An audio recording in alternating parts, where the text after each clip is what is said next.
Une semaine dans le monde, c'est toute l'actualité de la semaine vue par nos éditorialistes. Avec nous cette semaine, José-Manuel Lamarque, journaliste à France Inter, spécialiste des questions européennes.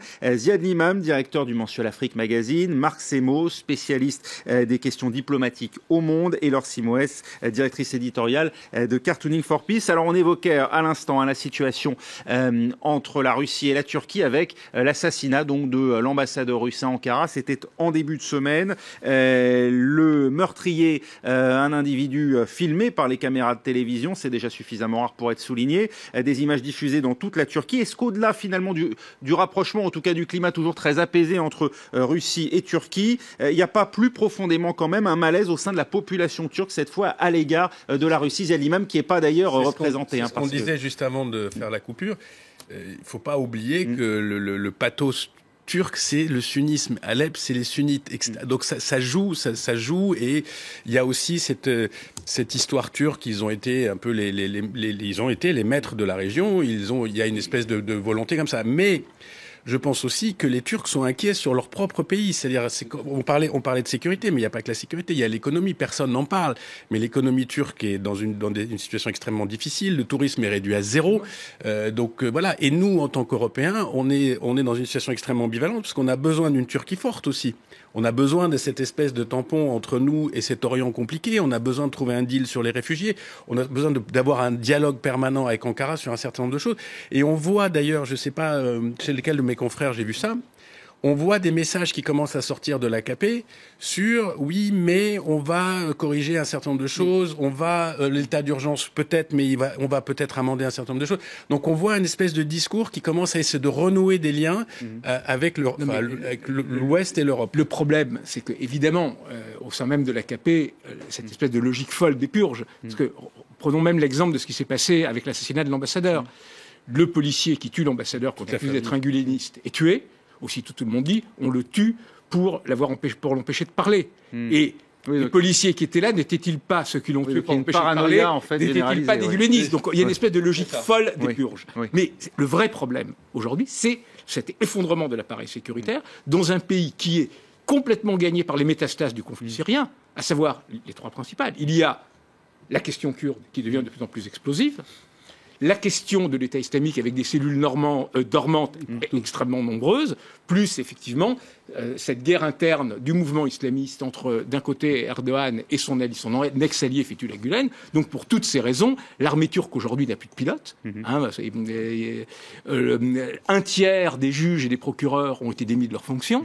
Donc y compris, c'est un État aujourd'hui qui est incapable de faire le minimum de ce que peut faire un État. Et pour le reste, il ne faut pas non plus trop exagérer ce basculement vers la Russie, parce que économiquement, la Turquie est avant tout en commerce avec l'Union européenne, 60%. Les investissements directs, c'est l'Union européenne. Et en plus, se rapprocher de la Russie, aller vers l'organisation de Shanghai, ça veut dire quitter l'OTAN.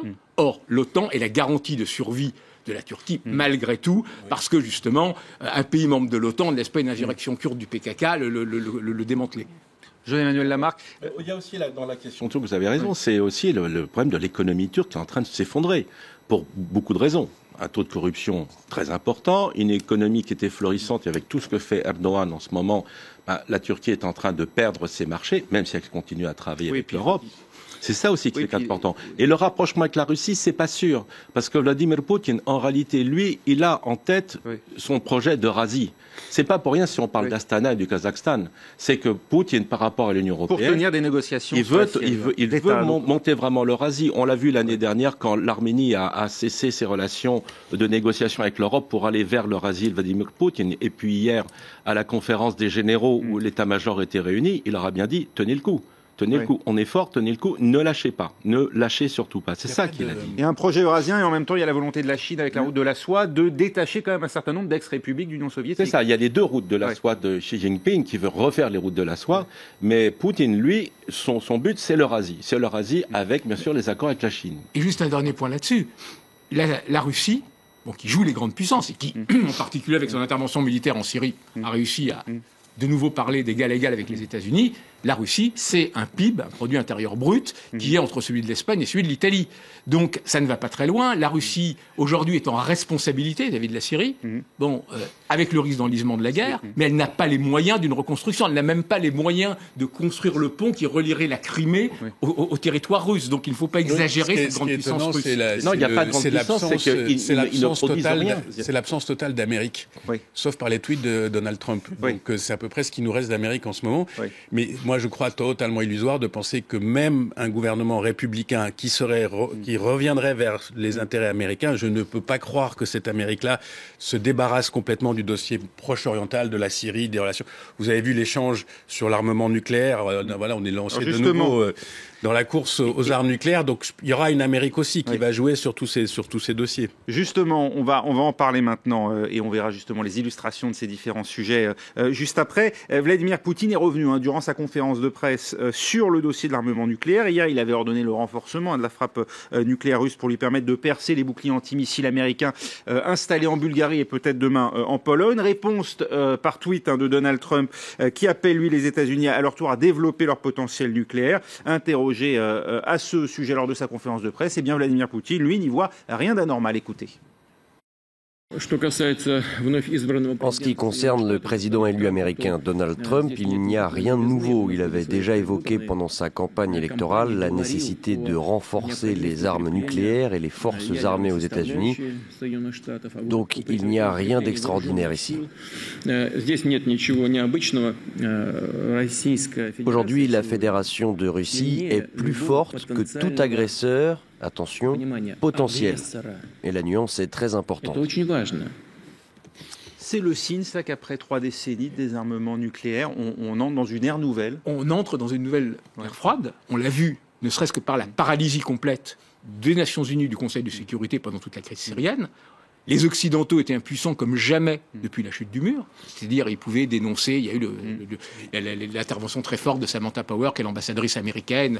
N'avez-vous pas honte, etc., etc. Mais ce sont des mots. De fait, le Conseil de sécurité est bloqué. Et tout ce qui avait été possible après la chute du mur, c'est-à-dire depuis la justice internationale jusqu'à les interventions au nom du droit d'ingérence humanitaire, etc., là, sont bloqués. Et on se retrouve comme à l'époque des blocs. Il y aura plusieurs guerres froides, parce que voilà, nous, on est fasciné par la Russie, parce qu'elle est incarnée par un personnage qui sait faire son tsar.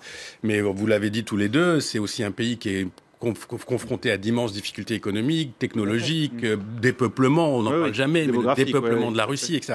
Par contre, on ne parle peu de l'immense empire de 1 milliard d'habitants qui, lui, est en pleine bourre économique, technologique, militaire, etc., qui est tenu par un grand timonier de nouvelle génération où tout le monde est au carré, c'est la Chine. Et on voit très bien que dans la mer de Chine, etc., les enjeux aussi sont très importants. Donc, il y a une espèce de désalignement général. Combien de temps ça va mettre à se réaligner? C'est le monde multipolaire qu'on annonce depuis 20 ans. Et encore une fois, on ne sait pas ce que va être l'Amérique des prochains mois. Est-ce que c'est la version Trump enfermée chez lui? Est-ce que c'est la version Trump sabre au clair? Est-ce que c'est la version Congrès contrôlé? Ce qu'on a du mal à... C'est un monde multipolaire, oui, mais multipolaire unilatéral. C'est-à-dire que dans ce monde multipolaire, chacune des nouvelles puissances joue sa propre politique. La seule qui est absente, souvent d'ailleurs. Régionale. La seule qui est absente, parce qu'elle n'existe pas vraiment. Parce qu'elle n'existe pas, c'est l'Union européenne, que les diplomates définissent comme une puissance herbivore dans un monde de carnivores, qui pense à la norme, au droit, à la règle, et qui est en train d'imploser complètement, entre autres, grâce, sous la pression des mouvements populistes et tout, amis de Poutine, voire attisés par Vladimir Poutine. Et ce que l'on peut dire sur la guerre froide ou les guerres froides, on peut dire que c'est même une guerre froide qui va être vaporisée. C'est vaporisé. C'est-à-dire qu'elle va peut-être vaporisée. Il y en aura partout. Ça ne sera pas figé, ça ne sera pas un seul bloc. Pour revenir juste sur cette question du nucléaire, est-ce qu'il n'est pas paradoxal de voir... et on m'indique que le ministre de l'Intérieur, Bruno Le Maire, est en train de s'exprimer. On va donc rejoindre tout de suite la place Beauvau. Restez avec nous. Je travaille avec mes collègues allemands et italiens pour envisager avec eux les suites que le développement de celle-ci pourrait appeler et pour renforcer encore la coopération entre nos deux pays. L'ensemble de nos forces de sécurité est pleinement mobilisé dans la lutte contre le terrorisme. Je vous rappelle également que dès le soir de l'attentat de Berlin, nous avons pris les dispositions pour adapter nos dispositifs de sécurité. Le contrôle aux frontières a été renforcé au soir même du 19 décembre sur les vecteurs routiers et ferroviaires de la frontière franco-allemande, mais aussi luxembourgeoise et suisse. Pour la seule année 2016, ce sont 17 projets d'attentats qui ont été déjoués. À chaque fois, pour chaque attentat déjoué, pour chaque victoire contre le terrorisme, des enseignements sont tirés et nous adaptons nos dispositifs de sécurité. À la veille de ces fêtes de Noël, j'invite chacun de nos compatriotes à faire preuve de vigilance, mais aussi de sérénité. Je vous remercie. Monsieur le ministre, s'il vous plaît. C'est long. Monsieur le ministre, est-ce que vous démentez qu'il soit passé par Chambéry? Monsieur le ministre. Pas de question. Voilà, conférence de presse express de Bruno Le Roux au ministère de l'Intérieur. On attendait plus de précisions sur le parcours d'Anis Amri. Eh bien, on reste un peu sur notre faim. Tout ce qu'on sait, eh bien, c'est que selon le ministre de l'Intérieur, les contrôles aux frontières ont été renforcés sur les axes routiers et ferroviaires dès le 19 décembre au soir, autrement dit au soir de l'attaque de Berlin, aussi bien entre la France et l'Allemagne qu'avec le Luxembourg et la Suisse. On ne sait pas donc comment Anis Amri a pu se rendre en Italie. Bruno Le Roux qui ajoute également que 17 projets d'attentats ont été déjoués en 2016. Voilà, on revient à notre discussion puisque nous évoquions la situation de la Turquie et de la Russie. Et puis ensuite, bien sûr, la question du nucléaire. Simplement une petite question pour revenir quand même à l'essentiel de ce dossier. Comment se fait-il que Vladimir Poutine et Donald Trump, qu'on dit finalement en voie de rapprochement, eh bien en même temps mettent en scène la renucléarisation de leur pays qui, a priori, des missiles qui sont quand même dirigés l'un contre l'autre? Je pense que, pardon, mais c'est le moins important. C'est ce que vous avez dit qui est important. C'est que face à tout ça, on peut dire les 4 cavaliers de l'apocalypse, c'est-à-dire Trump, Poutine, Xi Jinping et Erdogan. Vous avez une Europe qui est complètement démunie. Vous avez une Europe qui est démunie face à ces puissances-là. Oui. Aujourd'hui, que se passe-t-il pour l'Union européenne? Où est l'Union européenne? Quelle est sa présence? C'est le vrai problème. C'est le vrai problème aujourd'hui. Sur le nucléaire, il y a une logique d'équilibre des forces. Ce que veut la Russie, c'est être de nouveau reconsidéré, comme avant la chute du mur, comme l'autre grand. Quitte à être considéré comme un adversaire par les États-Unis. Voilà, donc on a l'équilibre de la terreur, comme à la grande époque de la guerre froide. Voilà. C'est business as usual, on sait faire ça, les histoires. Oui, il avait dit en 2006 que les États-Unis étaient un allié de la Russie. Là, on en est quand même très loin. Il y a eu quelques difficultés, mais... Moi, je pense qu'il y a beaucoup de discours internes aussi. Cette conférence de presse, nous, on la regarde parce que on a un peu, excusez-moi le terme, un peu les chocottes en ce moment de tout ce qui bouge comme ça, les Russes. Mais lui, il parle à son opinion publique. Il envoie des messages très forts à l'opinion publique russe en disant on est là, on est costaud, on va réinvestir, etc. Mais je pense que si on avait des petites informations sur l'état réel de l'armement stratégique russe aujourd'hui, comparé à l'Amérique, je ne me poserai pas la question une minute. Je veux dire, mais les Russes le savent aussi. Ils le savent aussi. Et c'est sans doute pour ça que George Bush, dès 2002, est sorti du traité ABM, sans doute éclairé par ces données. La question, on a la réponse. Qui possède une force de frappe nucléaire en Europe aujourd'hui? C'est la France, avec les sous-marins lanceurs d'engins, entre autres. Et qui risque bientôt d'être à sec. Pourquoi? Il y en aura un de moins. Oui. Pour des raisons de budget. Oui, mais c'est une force qui n'est pas mutualisée et qui ne sera pas mutualisée sans doute demain tant qu'on ne sait pas qui appuiera sur le bouton le moment venu. De toute façon, en Europe, cela fait des décennies qu'on entend parler de défense européenne. Il faut être très clair, elle n'existe pas. Oui. Il y a 2 armées en Europe capables de faire la guerre, il faut dire le mot, c'est le Royaume-Uni et la France. Les 2 puissances nucléaires qui siègent par ailleurs au Conseil de sécurité. Tout à fait. Laure Simoes, beaucoup d'illustrations. Alors on a brassé beaucoup de choses, mais c'est vrai que dès qu'on parle de la Russie aujourd'hui, alors là on part en réseau. À qui dites-vous voilà, le tableau, puisqu'on est à 2 jours de Noël, ce dessin de Payan, dessinateur iranien, Merry Christmas, voilà, la semaine elle a commencé comme ça. Évidemment l'assassinat de l'ambassadeur russe en Turquie, l'attaque de Berlin, on en parlait tout à l'heure, tout ça sur fond d'Alep. Joyeux Noël. Là aussi, un dessin intéressant du dessinateur mexicain Rodriguez qui quand même porte sur ces images choc qui ont circulé de cet assassinat.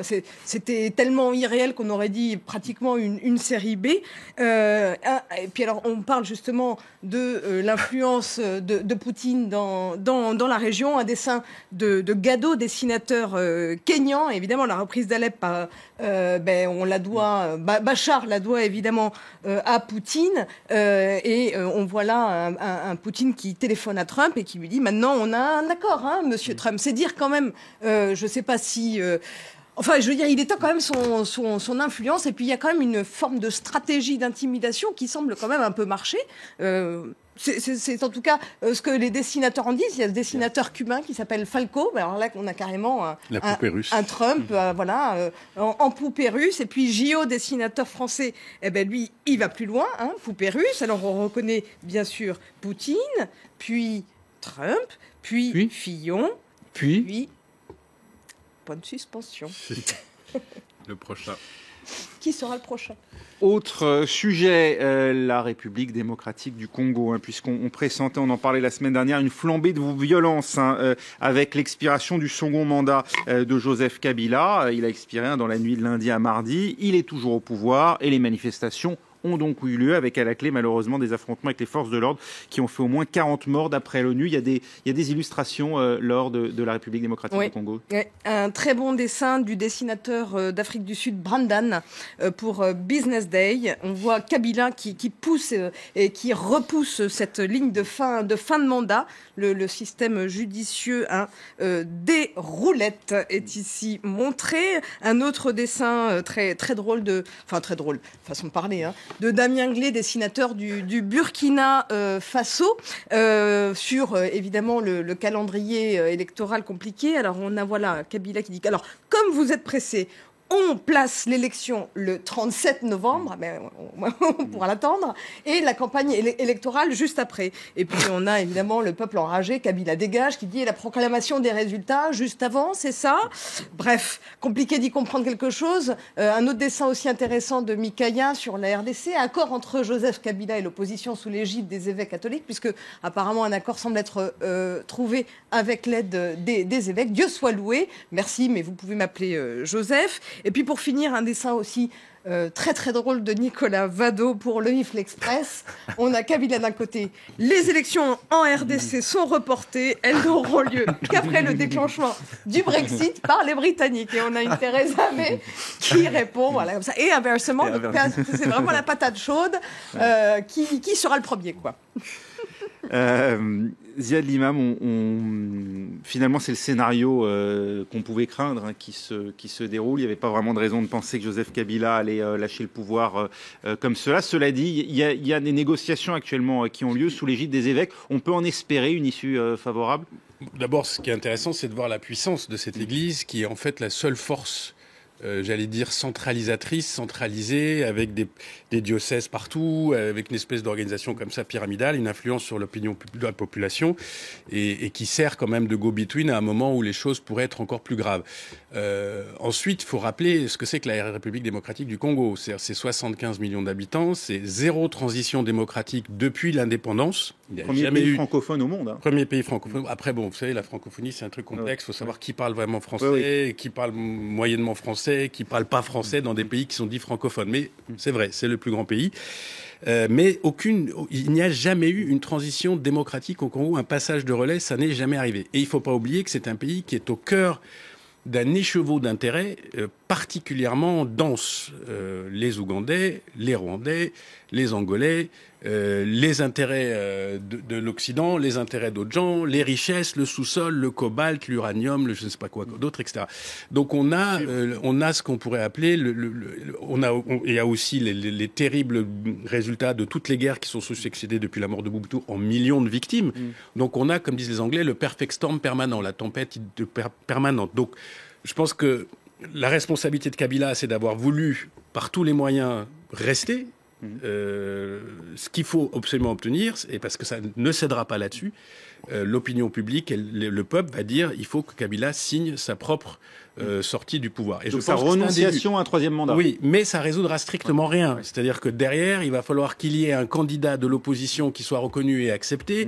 Il va falloir que ce pays qui fait je ne sais combien de fuseaux horaires, organiser une élection avec 70 millions d'habitants, avec des listes électorales qui sont pas à jour. Donc c'est un chantier immense. On n'est pas sorti de la crise congolaise depuis, en fait, la chute du parti unique, la fin de Mobutu, les grandes guerres du Congo, etc. C'est une aventure, enfin c'est une histoire qui s'écrit encore. José-Manuel Lamarque, il y a une possibilité d'envisager un avenir peut-être. Alors, beaucoup avaient fait le parallèle, enfin, notamment après ce qui s'est passé au Burkina Faso avec le départ de Blaise Compaoré, les possibilités que ça SM un peu partout. On s'est rendu compte que c'était pas du tout le cas, puisque au Burundi, Nkurunziza est toujours présent, qu'au Gabon, on a eu la réélection, comme on sait, du président Ali Bongo. Et là, on le voit, pas de départ en vue dans l'immédiat, mais peut-être en tout cas, une mise en scène d'accord. C'est peut-être déjà un début. Moi, ce que je note, et ça me rappelle mon enfance, avec le Congo, et Moïse Tshombe, par exemple, ça n'a jamais arrêté, ça n'a jamais cessé. Et depuis les années 60. Oui. Depuis les années 60. C'est tout le drame, je pense, de l'Afrique subsaharienne. Oui. Ce qui est très important, c'est d'éviter tout le drame de l'Afrique subsaharienne. Oui. Si vous prenez la même séquence en un mois et demi, il y a eu des élections au Ghana qui se sont remarquablement bien passées, avec une victoire à une alternance, ça s'est bien passé. Il y a eu des élections législatives en Côte d'Ivoire, c'est pas groundbreaking en termes d'histoire, mais quand même faire des élections législatives aujourd'hui en Afrique, il y a eu une cinquantaine de députés indépendants qui ont été élus, etc. Il y a eu une campagne électorale, donc il y a plusieurs Afriques. Dos Santos annonce son départ en Angola. Oui, alors ça, autre chapitre, on va voir, parce que c'est pas la première fois, et puis c'est un pays aussi difficile. Mais là, le Congo, encore une fois, il faut prendre ce pays dans sa réalité historique, dans la réalité des conflits qui sont en dessous, dans le fait qu'il y a beaucoup de gens autour de ce pays qui ne voudraient pas voir Kabila partir, pour des tas de raisons, pour des tas d'accords, pour des tas d'intérêts. Et la capacité à distribuer des prébendes aussi, parce qu'on voit finalement des opposants qui rallient l'État. On voit Sam Bandibanga, ex-membre du parti d'opposition qui ne l'est plus. Étienne Tshisekedi qui lui poursuit ses appels à une forme de résistance nationale, mais enfin, on a du mal. Enfin, on a des opposants successifs et finalement, du mal à voir une alternative. Une alternance. Oui. Qui pourrait assumer, qui pourrait incarner l'alternance possible. Il y a Tshisekedi historiquement, il y a Katumbi, l'ancien gouverneur de Lubumbashi, il y a, mais le était plus ou moins associé d'ailleurs à la gestion. Katumbi, il a été associé à la gestion. Le plus simple finalement, ça serait d'aller aux élections. Le plus simple finalement, c'est de faire voter les gens. Et ils finiront par y arriver d'une manière ou d'une autre. On a peut-être le temps très rapidement pour un dernier sujet, puisqu'on évoquait tout à l'heure le cas de Donald Trump qui n'est pas encore au pouvoir. Et bien dans un ultime pied de nez peut-être cette semaine, Barack Obama a décidé d'interdire de manière permanente tout nouveau forage d'hydrocarbures au large de l'Arctique, enfin même d'ailleurs au large d'une partie des côtes nord des États-Unis, de conserve d'ailleurs avec le Canada en vertu d'une loi de 1953 qui donne en gros la possibilité au président d'agir et qui semble a priori incontournable et irréversible. Est-ce que là, Marc Semo, on parle bien de l'Arctique. Oui. On parle bien de l'Arctique. Je pense qu'il faut arrêter avec la légende de l'Arctique, les routes polaires, etc. Demander aux spécialistes de l'Arctique. En France, on a des spécialistes, le cluster maritime français, déjà. C'est pas n'importe quoi l'Arctique. On parle de forage en Arctique. Vous demandez aux spécialistes. Les forages en Arctique, le passage en Arctique. Encore faut-il avoir les moyens humains de pouvoir forer. Parce que l'Arctique, c'est du moins 64. On ne peut pas rester des heures dehors en Arctique à travailler, etc.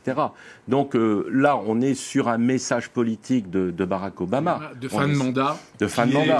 Et d'une certaine façon, à Barack Obama qui pense à son rôle dans l'histoire, à sa place dans l'histoire. Avec l'environnement. Avec l'environnement. Les pôles, c'est les pôles, et on ne fait pas n'importe quoi dans les pôles, et tous les spécialistes sont d'accord de tous les pays, puisqu'il y a la conférence des pôles, et la France est membre de cette conférence des pôles. Il ne faut pas oublier qu'on ne fait pas n'importe quoi aux pôles, et on peut nous parler de route des pôles, de forage, c'est pas fait et ça sera pas demain que ça sera fait. Donc c'est symbolique. Hein, c'est du symbole. Mais ça compte en ce moment. Oui, voilà. Symbole. C'est un symbole positif. Dans un sens ou dans un autre. Oui.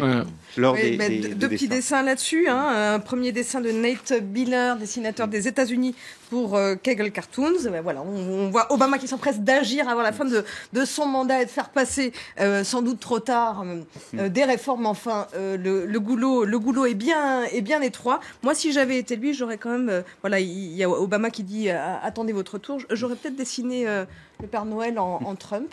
J'aurais poussé le bouchon jusque-là.